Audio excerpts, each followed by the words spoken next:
The next morning, Marcus stood at the entrance of the address listed in the envelope. His breath hung in the icy air as he glanced up at the building, its aged brick facade standing tall against the pale winter sky. The sign above the door read, Second Chances Community Center. He shifted his weight nervously, clutching the envelope in his pocket. He wasn't sure what he'd find inside, but the words, Opportunity waiting for you. echoed in his mind like a mantra. The morning had started slowly for Marcus. After the woman in the black car drove away the night before, he'd returned to the alley, his heart pounding with a strange mix of hope and fear.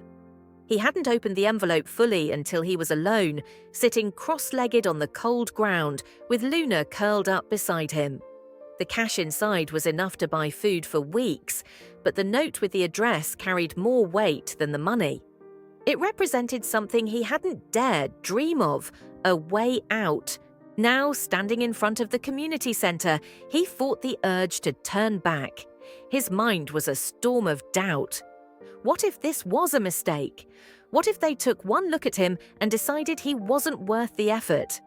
Marcus had been rejected too many times to count, and the thought of facing another closed door made his stomach churn. But Luna's soft meow brought him back to the present. The scrappy grey cat had followed him here, padding quietly by his side as if she were his guardian. She sat now at his feet, her green eyes fixed on him, steady and reassuring. Marcus sighed, pulled the heavy wooden door open and stepped inside. The warmth hit him immediately, a stark contrast to the biting cold outside. The faint smell of coffee and freshly baked bread wafted through the air, mingling with the hum of quiet conversations. The lobby was simple but inviting. Soft beige walls adorned with motivational quotes, a row of chairs lined up against one side, and a large bulletin board covered with flyers advertising everything from job training workshops to free legal aid. Marcus barely had time to take it all in before a woman behind a reception desk greeted him. She was in her late 40s, with a kind face framed by curly brown hair. Her name tag read, Nancy, good morning. She said, her smile warm and genuine. How can I help you? Marcus hesitated, his hands buried deep in his coat pockets. Someone told me to come here, last night. A woman in a black car gave me this address. Recognition flickered in Nancy's eyes, and her smile widened. You must be Marcus. Sarah mentioned you might be stopping by. She stood and gestured toward a door on the right. She's expecting you. Go on in. Marcus blinked. Sarah? He asked, his voice uncertain. The woman you met last night. Nancy explained. She's our director. Marcus nodded slowly, his heart pounding as he shuffled toward the door. Luna padded along beside him, drawing curious glances from a few people seated in the lobby. Marcus didn't care. The cat had been with him through his darkest moments, and he wasn't about to leave her behind now. Sarah was seated at a modest desk in a small but well-lit office. She looked up as Marcus entered, her face lighting up with the same warm smile she'd given him the night before. Marcus, She said, standing and extending a hand. I'm so glad you came. He shook her hand, feeling awkward but grateful. Thanks for everything. He murmured. I wasn't sure if I should. Sarah gestured for him to sit in the chair across from her desk. It's normal to feel uncertain. She said. Taking the first step is always the hardest part, but I'm glad you did. Luna jumped onto Marcus's lap as he sat, curling up comfortably. Sarah chuckled. Looks like she's claimed you as hers. She said, her tone light. Marcus allowed himself a small smile.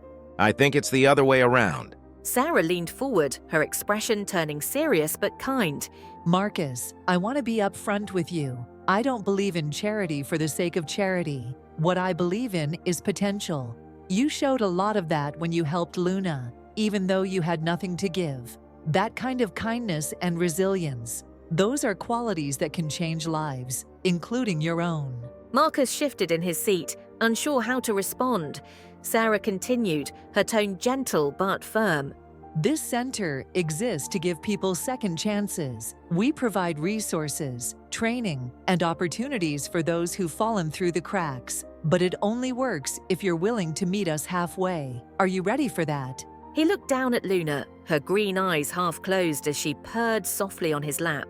I think so. He said finally, I want to try. This is where we'll start.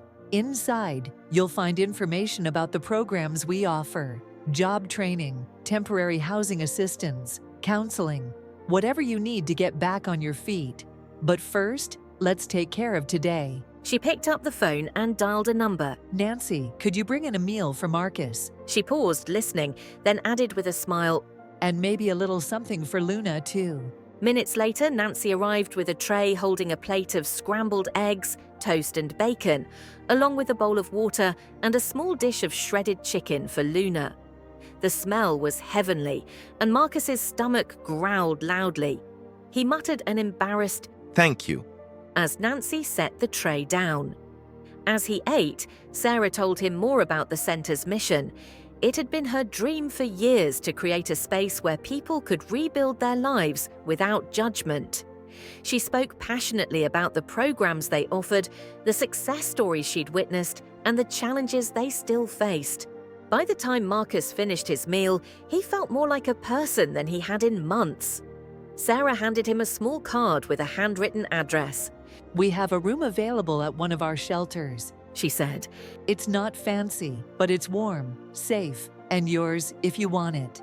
Tears welled up in Marcus's eyes, and he blinked them away quickly. I don't know how to thank you.